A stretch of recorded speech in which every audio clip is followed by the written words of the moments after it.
In toxic relationships, there's a dopamine cycle that happens where you get in a fight and you calm down. You get in a fight and you calm down. And every single time you get in a fight, your cortisol is spiked. And then when you calm down, it's kind of like the body does this big sigh, like, ah. Not all relationships are the same, which means not all breakups are the same, and some of them are much harder to get over than others. Today we're going to be talking about something I call relationship relapse, which is going to outline the difficulty that comes with overcoming a toxic relationship, tips on how to get out of that, and why it happens in the first place. Before we get started, I also want to mention that although I'm referencing relapse a lot in this video, I'm talking about the chemical addiction that's happening in the brain when it comes to relationships, not to drugs or alcohol. Even though there's going to be a lot of similarities, we're specifically just referencing the addiction to relationship in this video. Let's talk a little bit about how you're feeling and what you're probably going through during this process, because at times you are likely going to feel crazy. One minute you'll be super happy, you'll probably be going out on dates and flirting with people and spending time with friends, finally getting back into the activities that you love, that make you feel like you again. And then the next, when that photo pops up or a memory comes up, you're sobbing. You're really sad because all of a sudden you feel like, if I had just done XYZ, it could have been different. If they hadn't given up on me, it could have been different. At times you're going to feel so abandoned, so lost, that you start to really internalize these feelings, and they're planted into your subconscious. Maybe it's even some things that they've said to you, like some of these relationships can get very physically abusive or verbally abusive. They make you feel like it's all your fault, so you start to believe that. And in these moments where it gets really dark, you feel really weak. You feel like maybe they were right. Maybe I didn't try enough. Maybe I was in the wrong. Maybe I took things too personally. Maybe I wasn't good enough. And if I had just done this, then it could have worked out. And what we need to understand in these moments is that you are grieving many things. Not just the loss of that person, but you think it's just the loss of that person, as if they were everything that you could have ever wanted. And maybe you had so many things in common. Maybe they filled in so many gaps in your life that had never been filled in before. They told you all the things that nobody ever had before. They witnessed a side of you that nobody appreciated before. And you finally, for the first time, felt loved and seen and precious to someone. And part of you is so angry because now you have to let that go. And who else is going to see those parts of me? Who else is going to see what this person made me believe, that I was worthy of love, that I was special? We are grieving the loss of the thought that we are worthy enough to someone. And now we feel like we have to start over.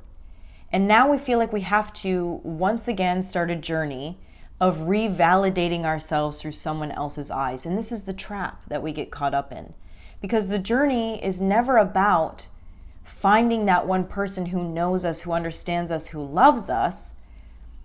The journey is about knowing and understanding ourselves and finding somebody else who also loves that part of us, but not relying on somebody else to show us that that part is worthy of love.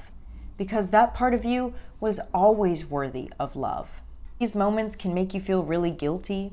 They can make you feel a lot of shame. They can make you start to believe a lot of lies about yourself.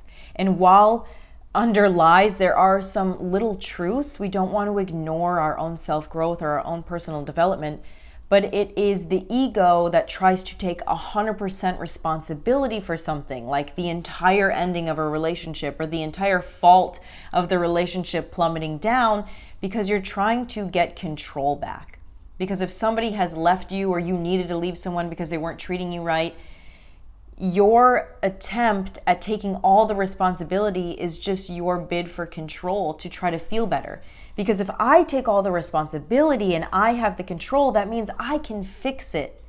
That means I can fix it. If it's all my fault, well, I can change myself.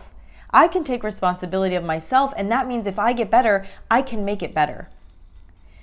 But don't you see how that thought process is such an inner child wounded thought. Like, I can make it better. If I just do better, mom and dad will love me. Because all relational wounds start from our childhood. That's where we first learned how to relate. We learned how to relate to others before we could even learn how to relate to ourselves, because we cannot take care of ourselves the second we come out of the womb. And let's talk about what a relapse in a toxic relationship actually looks like. You've been really feeling good. You've been hanging out with your friends. You've been taking care of yourself. You've been doing no contact. And then all of a sudden, somebody mentions their name or updates you about what they've been up to, or iPhone reminds you of a photo of a happy memory that you guys had, and something is just triggered within you to miss that person, to remember the good times, to want to reach out.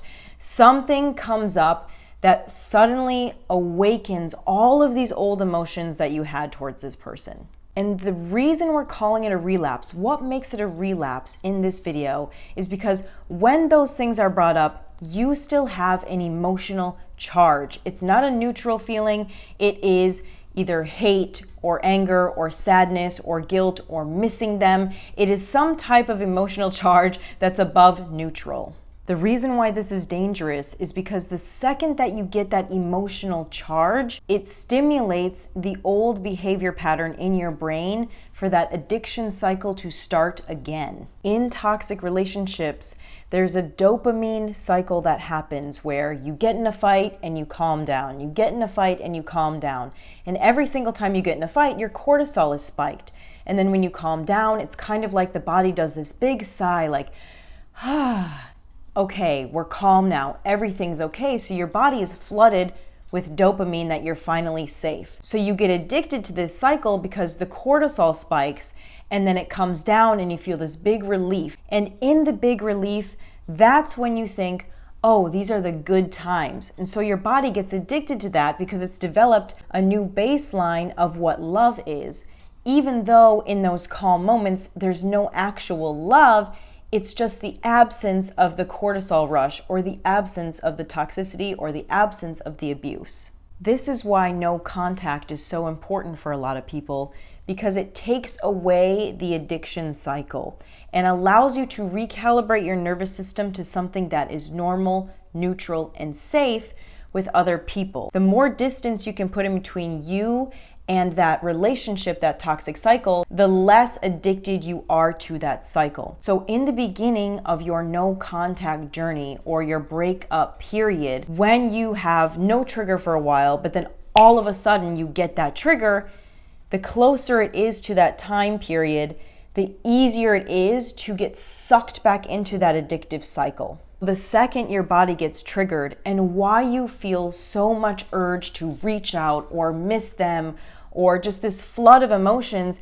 is because whatever triggered you gave you that cortisol dopamine rush. So the missing part comes from the fact that now you're triggered, but you don't have them to help you recalibrate back down to the part. Now you're left with a very spiked cortisol and nothing to regulate you down. This is why so many therapists and coaches emphasize the tool set of self-regulation so that you can learn how to self-soothe, because many of us use external resources to self-soothe. We'll overwork, we'll use drugs or alcohol or the other person, and this is why toxic relationships become so codependent, because you don't know how to self-regulate, so you're using each other and you're using the fights to stimulate each other's nervous system and at the same time calm each other down, which is why they're so dangerous and which is why they're so hard to leave, because not only is that person so triggering and hurtful to you, they've also become your safe space. They've also become the one person that calms that nervous system down. It's just a chicken and egg scenario where it's the toxicity, but it's the relief. The toxicity, but it's the relief. And both of you are always fighting to just have the relief, not understanding that you're addicted to the cycle of triggering each other because you can't have the relief without the trigger. This is really difficult to overcome because overriding your body's chemical response system is one of the hardest things you will ever do. It has flooded your system with cortisol, adrenaline, dopamine, hormonal changes. And when you are battling chemicals in your body, it's kind of like trying not to be caffeinated when you drink a lot of coffee. The caffeine is flowing through your body and you are caffeinated. So when you get triggered or when you're in this toxic cycle, there's no going back. It's in your system and you kind of just have to ride it out.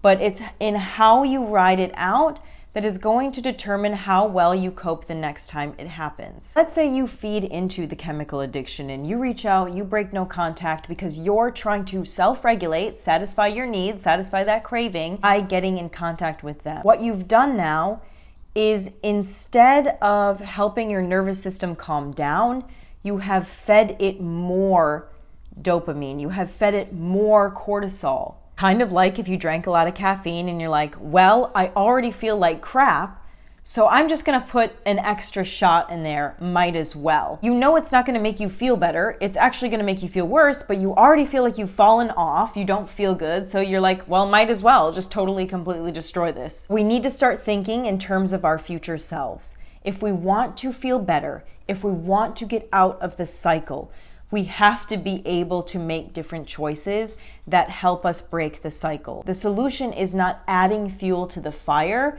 The solution is going to be creating a system around when we feel triggered so that eventually we do not get triggered. There can be a time when your emotional charge to understanding where they're at in life or seeing a picture or hearing about them doesn't have an emotional charge. It's a very neutral charge.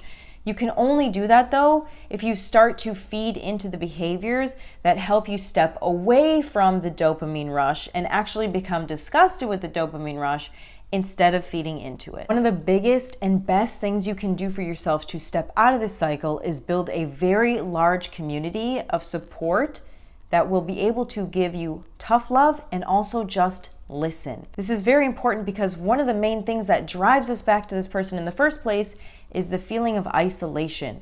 When you're going through a toxic relationship, it is always up and down, back and forth, happy, sad, and you're talking to your friends and family about the dynamics of it. They usually hate that person.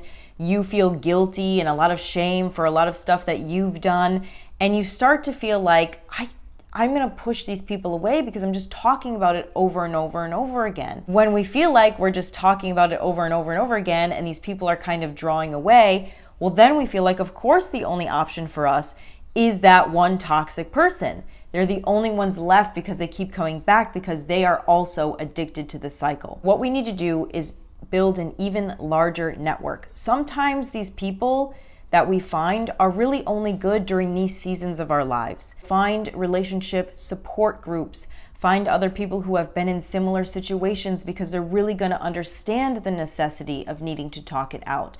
Find a coach, find a therapist.